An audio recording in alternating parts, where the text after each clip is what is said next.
My dad works in B2B marketing. He came by my school for career day and said he was a big ROAS man. Then he told everyone how much he loved calculating his return on ad spend. My friends still laugh at me to this day.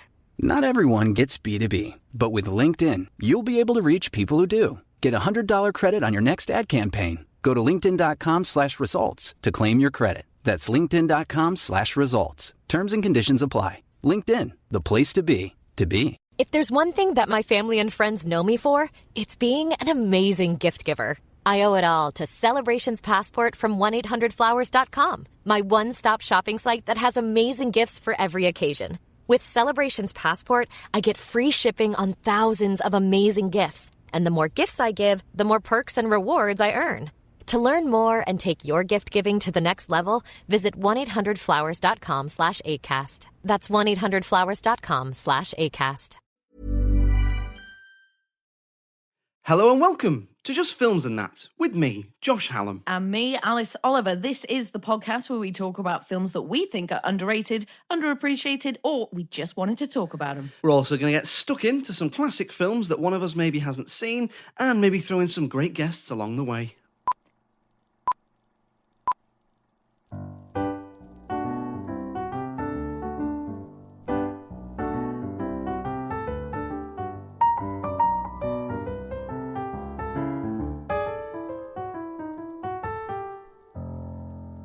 So Alice, we start with a random question, as ever. Can you play any musical instruments? And if not, what would you like to be able to play?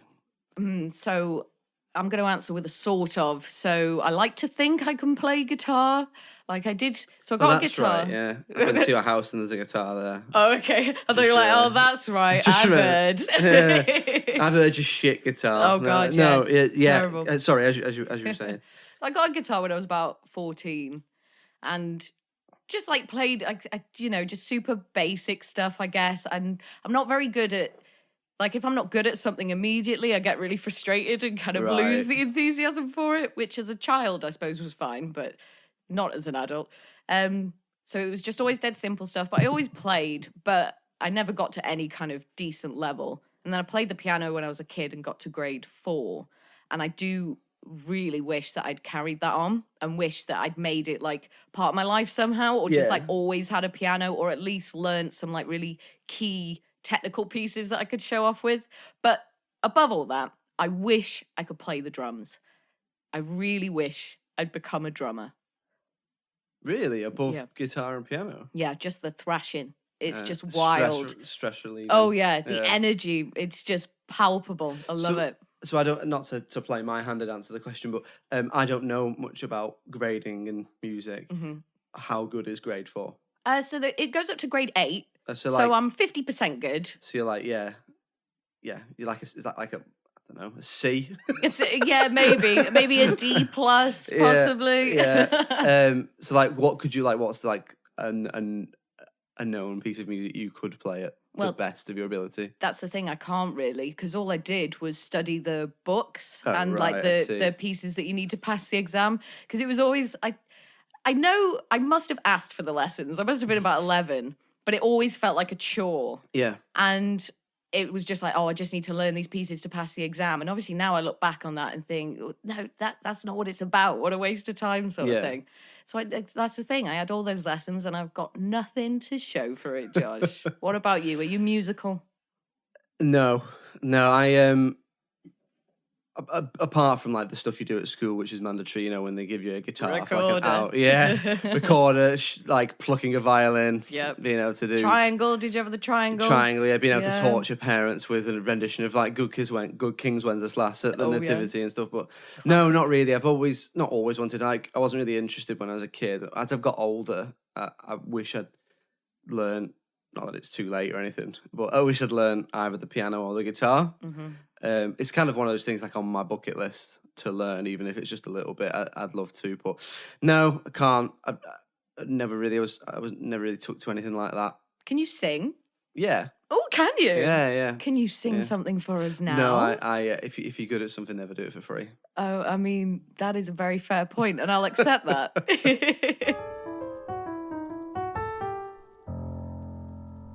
So the film this week is Easy A, which is from 2010, so about 10 years old. So spoiler warning if you've not watched it. I picked this one this week. It was my turn. So just to give you a little bit of background on the film, it stars Emma Stone as Olive, who plays a girl who is what she kind of describes as being invisible in high school, in every way, really. And then one weekend, her friend invites her to go camping. She doesn't want to go, so she tells the friend she's got a date. Then on the Monday, when she's recapping the imaginary date, she basically tells her friend that she slept with this imaginary man, lost her virginity. Then rumours start circulating around the school that she's this kind of, a promiscuous lady, should we say. And then it starts, the main bulk of the plot is men or boys start asking her to say that she has done stuff, sex or otherwise, with them for money or book tokens or vouchers or whatever. And then it kind of, her life starts to slowly unravel from there. It is loosely based, and I do mean loosely, on the book The Scarlet Letter, which is like a classic piece of literature about a girl who gets accused of committing adultery and then becomes a saint because she never did it.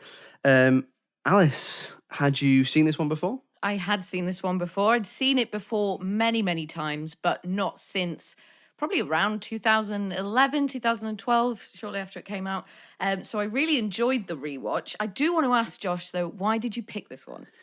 So I picked this one because I feel it's underrated and slightly underseen, but the main reason I picked it is I think that, look, before we start, the comparisons to other teen comedies such as Mean Girls and 10 Things I Hate About You and all that sort of genre are inevitable, but we'll come on to them. But I think whilst it is in that bracket of films, teen comedies, if you like, it has some really positive things to say about identity, self-empowerment, and even like privacy. So that's why I picked it, because I think that it's slight cut above than other teen comedies in the sense that it has a really good message. Not saying the other ones don't, but we're not here to talk about those. So if one of us picks Mean Girls, maybe. Have you seen my list? No. Well, what are we doing next week? Skip that. No. Well. So having watched it again, what did you think? I really enjoyed it. And you know what really got me this time was actually how funny it is. How actually funny it's so funny. It is. And that's always a surprise I find now when you go back to revisit these sort of rom-coms. Like I went back and watched American Pie about 6 months ago or so. Ooh. It was shite. Ooh, I did not enjoy it one bit. I was just like, this is flat. It's not funny. These jokes are lame, blah, blah, blah. Oh, they watch a 16-year-old girl on webcam. Well, exactly. And I was they're just all like, adult men. This makes me uncomfortable. It's weird. But with Easy A, I thought this is actually really, really funny. And Emma Stone is very funny. The sort of relationship that she has with her parents and that whole thing, they're quite funny. Like they obviously kind of make fun of the fact, or not make fun, but make light of the fact that they've adopted, that their son is adopted. Yeah. And like the dad will say to him, like, where are you from again? One of the funniest jokes in it is, so if you haven't seen it, Emma Stone's parents it implies they're biologically her parents, but it never says it.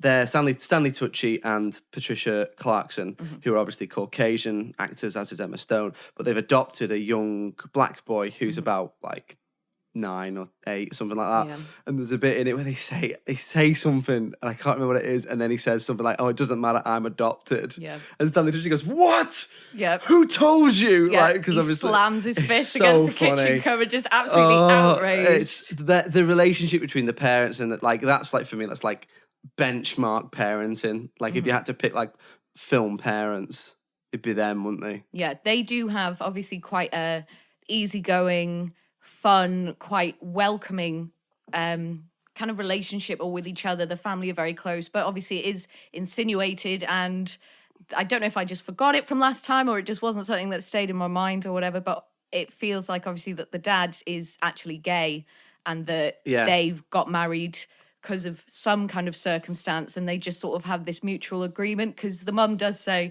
"Oh, I dated a gay man once for a long time." Yeah. And then the dad says, "I used to be gay for a long time." Yeah. It implies it, doesn't it? But then the mum also says, "Oh, you know, your dad's a little bit too straight Yeah. doesn't she? Yeah. So it's like, it's that thing of nothing is set in stone. Mm-hmm. They just mess it. They have a really easygoing relationship, like you say. Yeah. And I think it's why when everybody thinks that Olive is going out with her Brandon. That's it. I was like, her friend, what's her friend's name? Brandon.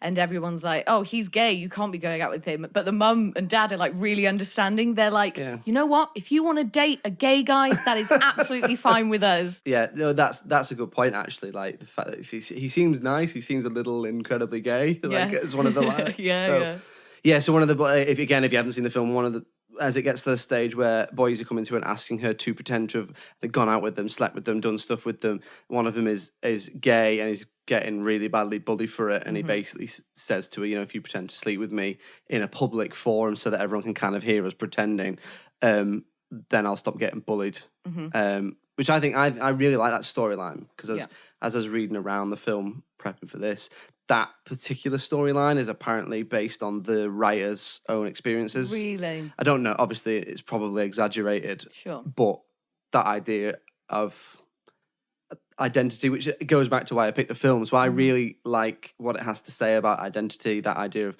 being yourself and how it is shit when you feel like you can't be yourself, especially like high school. High school's rough. Oh, yeah. For a lot of people. Yeah, it's rough anyway. And then if you're a closeted gay man and you're terrified about coming out because of what other people think of you. I mean, like we see, he's tortured, isn't he? He is desperate. Like he says to Olive, I am desperate. Like, will you please do this? And oh my God, does she give a performance? That's brilliant. I love that scene. You've got all those kids, they're at the party and they're outside the door and everyone's, got their ears pressed against it and they're like, like animals just trying to get in, like, oh, people are having sex in there. Yeah. And they just absolutely go for it. Olive's just so funny. It's such a funny scene. The fact that she punches him to get him to sound like he's finished. It's just like, oh, it smells bad down there. And she's like, you're not meant to say it smells bad. And he's like, oh, kidding, it smells great. I love it. It's pretty. That's such a great scene. But, I mean, going back to what you said about Emma Stone, I don't think there is a scene in this film that she's not in. Well, there's a couple... Oh, I don't know, actually. The only ones that she's not in are, I think, around like the Christian group with Amanda Bynes. But even there, like, she'll walk past or she'll go into a room adjoining where they are, and then they're there. But you're right. But I was thinking Emma Stone is doing a lot in this film. She's acting, she's singing, she's dancing. She's trying to be sexy but funny and goofy. Yeah. She cries at one time. She has to wear those outrageous outfits that are just lingerie and high heels and she's trying to like get one of the boys like all excited or whatever, and she's like, did you know that my name is an anagram of I love? And all this, like, she's just so many different like characters at once. It's funny you should mention that scene. So in that scene she says her name is Olive Pendergast. And she says, my name is an anagram of I love. Her surname is also an anagram of, and this is a piece of trivia on IMDb, I haven't figured this out. Her surname is an anagram of fake shag. Oh, really? Or you can get it from the name. Yeah. Or something like that. So, But there's a lot of references to like John Hughes films from the 80s, like, what's the one with John Cusack in it? Say Anything, is it? With the boombox. I can't remember what it's called. I mean, It plays Lloyd I haven't Dobler. seen it, I'm afraid. I just know the iconic The Breakfast scene. Club and 16 Candles. All this. It does more referencing 80s films than it does any other more modern films. Yeah. As well as the big one being Ferris Bueller. And she's almost like a Ferris Bueller type character in that she talks to the camera and there's loads of little nods, like when she puts her hair in a mohawk. That's a Ferris Bueller thing. Oh, in the shower, or when she plays a guitar or something and someone says, you're getting good, and she says, I never had one lesson. That's, again, a reference to Ferris Bueller. She even references directly when she talks about a killer musical number at the end, which she then does. But I'm going to go out on a limb here and say that I think, and I might get pelters for this, but I think this is better than Ferris Bueller. Oh, interesting. I mean, it's definitely got more of a rewatchability factor for me. I think I've only seen Ferris Bueller once. I have. It's very funny, don't get me wrong. But I think Easy A is better. I think I'd agree with you. It might just be the way comedy has changed, and obviously this is closer course. to my age, so maybe it's a bit more to my taste. But I just think it's funnier and it's got more to say about stuff. So, what did you think of the kind of, I suppose, themes and messages the film is trying to discuss and talk about? So, I've got written here, it addresses issues such as kind of privacy, identity, self-empowerment, slut-shaming, homophobia, and back to kind of self-love, I suppose, and identity. Yeah, teacher-student relations as yes, well. teacher-student relations. Yeah. I suppose it even delves into religious groups. Really, I was going to say absolutely. No, definitely. I mean, and if you think about the Scarlet Letter, like so much of this hatred towards women is born from religion. Yeah. So it makes sense that would be included as well. Also, like, sexual identity, like you say, growing up. But none of them, it deals with all these issues, and none of them, it never gets heavy. There's one bit where it does get not a little heavy in terms of too much for me, but where it's just a little darker, and that's when she goes on a date with a guy at the peak of everyone thinking that she's very promiscuous, and he basically starts trying to kiss her and assumes that it's going to lead to more, and she pushes him off, and that's when she gets upset. But other than that, I can't really think of any moments where it gets even a little bit dark. No, I agree, because most of the time and that's a real skill as well, kind of dealing with these subjects in a very real world way, and in a way where people who are watching it can actually relate. Like, it's not like this, gleaming white, pristine version of life that we're getting. We're like, oh, look how perfect everyone is. If you're not like this, you should be miserable. Like, it deals with real high levels of self-hatred, I think, as well. So I can't remember her name, but Lisa Kudrow's character is the teacher. Yeah. Guidance counselor, sorry. Yes. So she clearly hates herself for what she's done, like with the obviously cheating on her husband with the 35-year-old school student. 22. No, I said the actor. It's that he's like the only. Oh yeah. Because I was watching it. Sorry to interrupt, but I was watching it and I was thinking, Emma Stone must have been like coming up to like her late 20s when she made this, and like all the other cast must have been. And then I realised it was 10 years old, and that actually Emma Stone she wasn't like school age, but she was like, I don't know, I think about 20 when she made it. Maybe 20. I don't think she was any older than kind of, like you say, 22. So it's kind of nice to see a high school film with not, with 32-year-old buff actors in it. Yeah. But anyway, so as you were saying about Lisa Kudrow. Yeah, just so she clearly like hates herself and feels disgusting for what she's done. And then her character is a whole different display of like this female shame that she's feeling. And it's obviously like the kind of exact opposite to what Emma Stone's going through. But it's great that we deal with the adults so much as well. And the parents do get a look in, and we learn a bit more about the teachers. Because usually, obviously, it is just very kid-centric. Or if you have the adults in, it's just always as comic relief. Like I'm thinking Mean Girls and obviously Regina George's mother. Yeah. Or even Eugene Levy in American Pie. Like it's always... They haven't really got their own things going on, whereas in this film, the adults do have their own stuff going on, and it's fucking dark at times. Yeah, it kind of explores relationships and sexuality at different levels, right through from teenagers to adults to older people and stuff. So I mean, I think the best parts of the film are two things: Emma Stone's performance and the script. I think it's just brilliant. It's just such a watchable piece of kind of fairly light-hearted comedy. Yep. And I think it's brilliant. How did you feel kind of as an adult woman watching it? What, as in if I felt different when I was younger? Yeah. I mean, only in a sort of a more appreciative of the topics that it tackled and more appreciative of the humour. I suppose it wouldn't have been out when we were like 15 or however old. No, what, 2010? Yeah, so I was already. Yeah, I was 20. I was already in my 20s. Yeah, I was coming up to my 20s. Yeah. Oh, we're so old. Obviously, the fact it's a female-led rom-com, that's always great. But I think that's brilliant. Yeah. And there's lots. It's not just Emma Stone as well. Like her mum's a great character. Amanda Bynes is obviously kind of the antagonist, but she gives a great performance.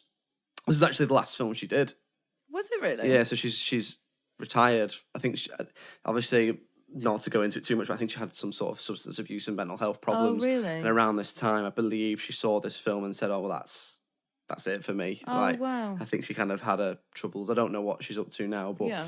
Sorry, just to double check, this is the sort of highly religious. yes, that character, Mary Ann yeah. she's called. And Mary she runs Ann, the that's Christian it. group, and she's the one who's kind of got it in for Emma Stone's character because she sees her as like a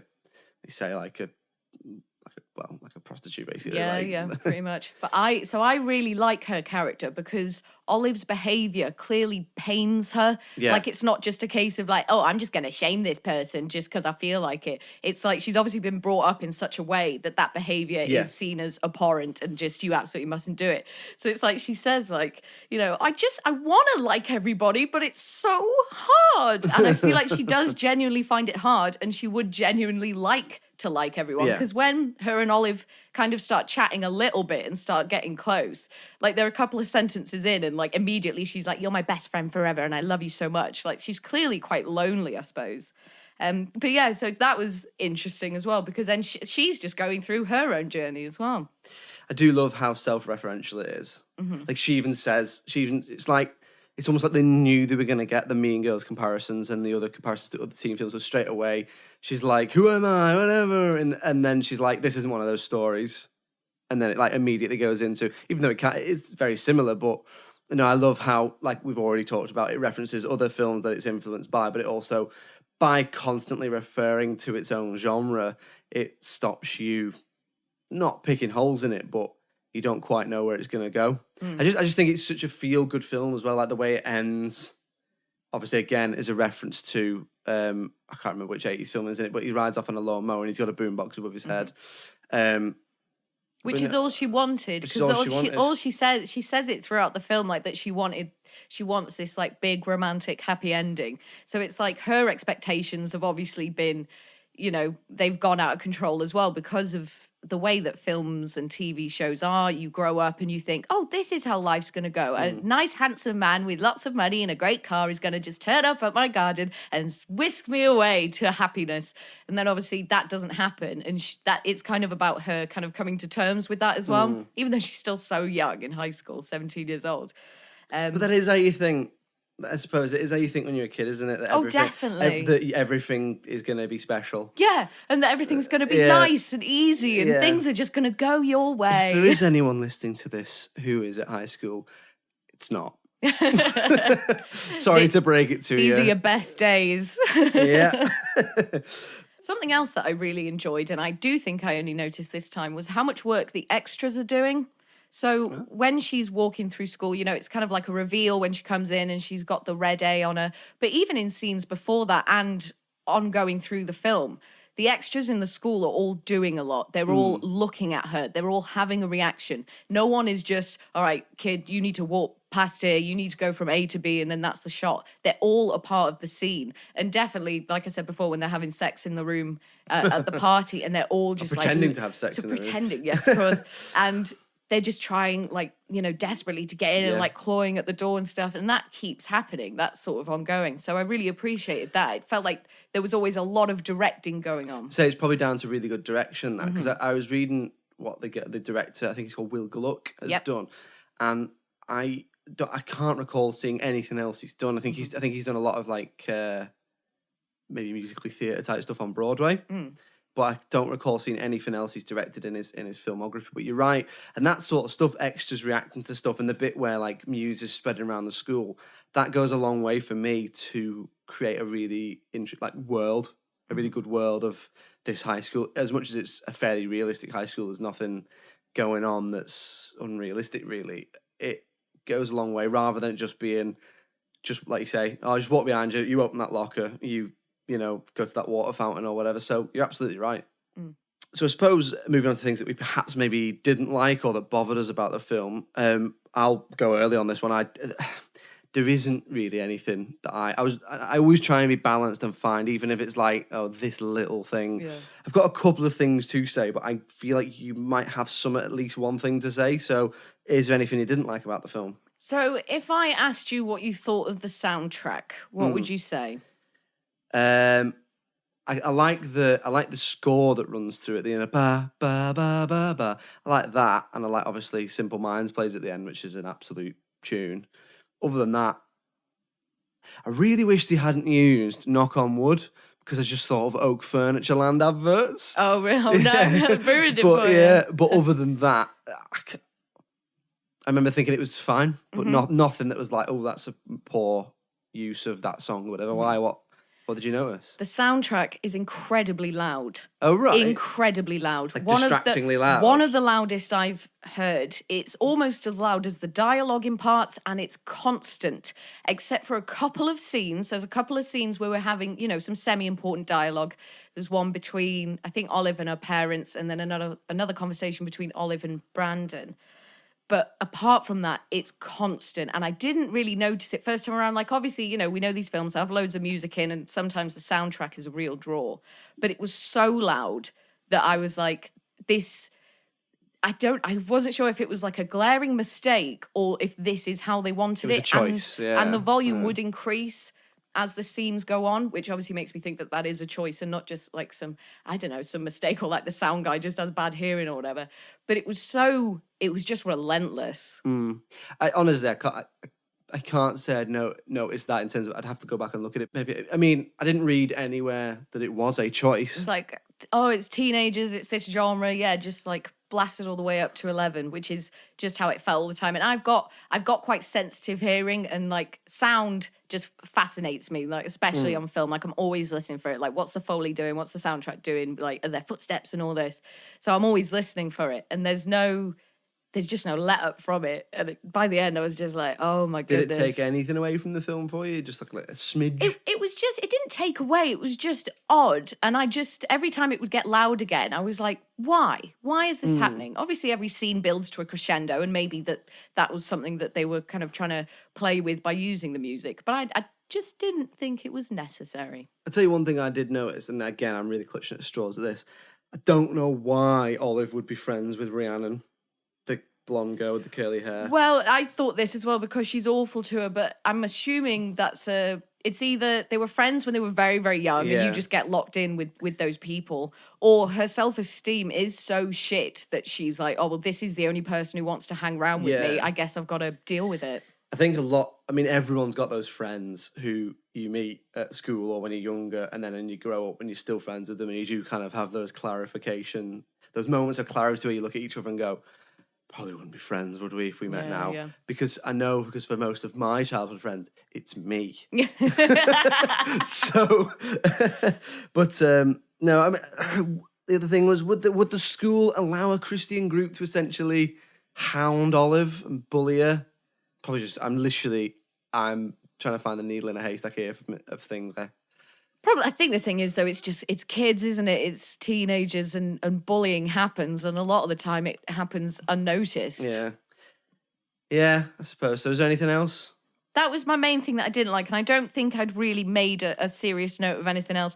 Obviously, there's a moment that I didn't like, but this is more to do with like the character or whatever. But when is it Woodchuck Todd, who is the love interest? Who she ends up with in the end.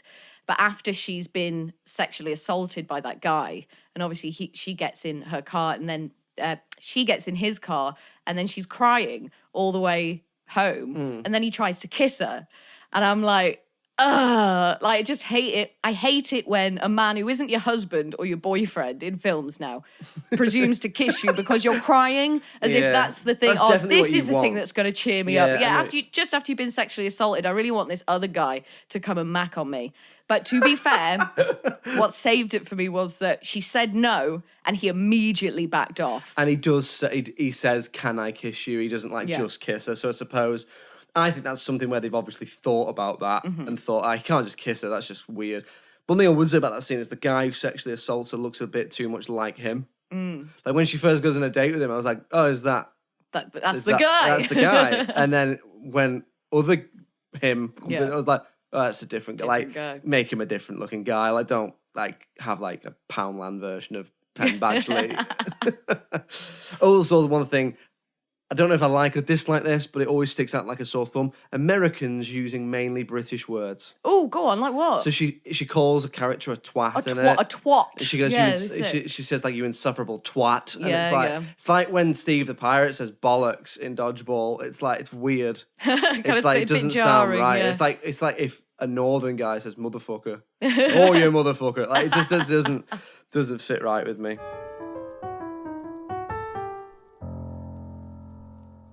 Okay, so we'll move on to the critical reception in just a moment. But before then, I believe, Alice, you've got a little something for us. Yes, Josh, please join me down the rabbit hole for this section that I'm going to call Alice Down the Rabbit Hole. I'm coming now. Thank you. So, we know that Olive's inspiration for donning the Red A was Hester Prynne, who was the focus of the Scarlet Letter, a mid-1800s novel about shame and social stigmatizing. The novel's author was a man named Nathaniel Hawthorne. Given the themes in the Scarlet Letter, I was unsurprised to learn that Hawthorne was born in Salem in 1804. His ancestor, John Hathorne, was a judge during the Salem witch trials, and from what I can tell, really loved burning women at the stake. Some speculate Hawthorne probably added the W to his surname in his early 20s to distance himself from great-great-granddaddy Hathorne, who was one of the only judges who didn't repent what happened in Salem when it ended. The Scarlet Letter was Hawthorne's most lucrative piece of writing. It was one of the first mass-produced books in America, selling 2,500 volumes within 10 days. At the start of the Civil War, Hawthorne was unable to focus on his fiction, feeling too distracted by the national crisis. He went to meet Abraham Lincoln and wrote an essay called Chiefly About War Matters that was criticized for being anti-war and was interpreted as being sympathetic towards the South. With several novels left unfinished, Hawthorne fell ill with stomach pains and died in his sleep in 1864. And that was Alice Down the Rabbit Hole. Thank you.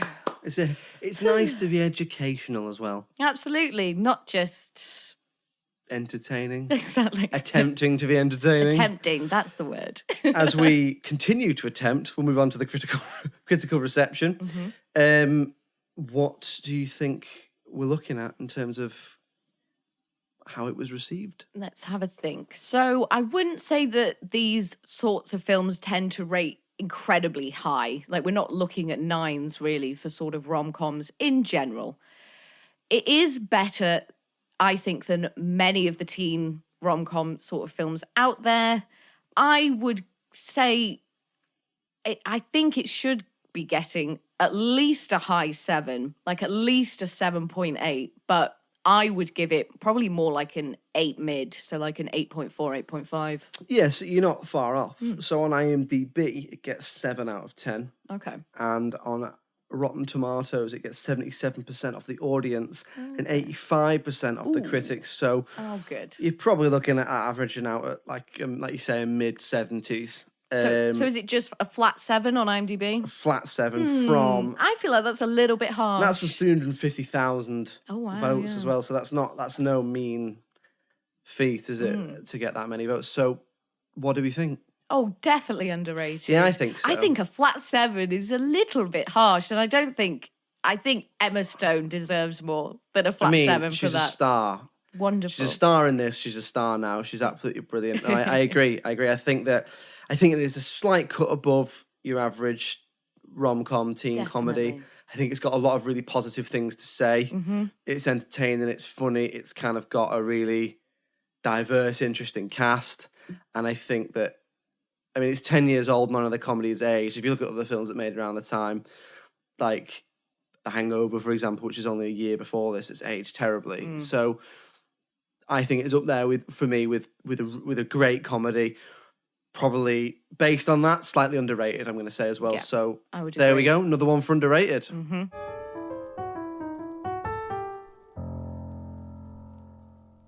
So there we go. Another one for underrated. Alice, it's your turn to pick our next film. What are we watching? We are watching Tremors from 1990. Interesting. Have you seen it? I have not. Oh, I know exciting. very little about it, so we'll save that for next week. Oh, excited now. As ever, if you'd like to get in touch with us, please do. If you've got films you want to suggest, if you've got comments you want to make on Easy A, or if you just want to make a point on anything film related, then please do get in touch. It's filmsandthatpod@gmail.com. We're on Twitter @films_that, and Facebook and Instagram. We are filmsandthatpod. Do get in touch. We'd love to hear from you. And we will see you next week. Alice Oliver, thank you for joining me. Thank you very much, Josh. And it's cheerio from me. See you next week. Bye.